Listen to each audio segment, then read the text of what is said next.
మనకి ఏ కష్టం వచ్చినా అమ్మకి చెప్పుకుంటాం కదా! నేనైతే అలానే చెప్పాను. అమ్మ నైట్ పడుకునేటప్పటికి షోల్డర్ పెయిన్ వచ్చేస్తుంది. అలాగే పొట్టంతా గ్యాస్ పట్టినట్టు అయితుంది. నిద్ర పట్టట్లేదని చెప్పాను.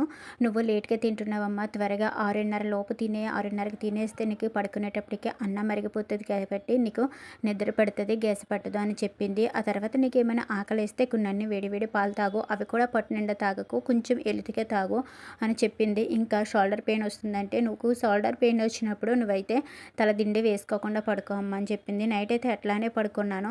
నాకైతే చాలా రిలీఫ్ అనిపించింది. బావకు కూడా అదే చెప్పాను. గ్యాస్ పట్టేస్తుందంటే నువ్వు లేట్‌గా తింటున్నావు కాబట్టి నీకు గ్యాస్ పట్టేస్తుంది. నువ్వు త్వరగా తిని అని బావ కూడా చెప్పాడు. ఇక్కడ ఇద్దరి మాటలు వినైతే నైట్ నేను త్వరగా తినేసి ఇవ్వడం వల్ల అసలు మెలకువ అన్నదే లేదు. షోల్డర్ పెయిన్ కూడా రాలేదు. లెఫ్ట్ సైడే పడుకున్నాను నైట్ అంతాని. చాలా రిలీఫ్ అనిపించింది. నిజంగా ఇన్ని రోజులు చాలా ఇబ్బంది పడ్డాను. నిద్ర లేక రైట్ సైడ్ పడుకోవాల్సి వచ్చేది.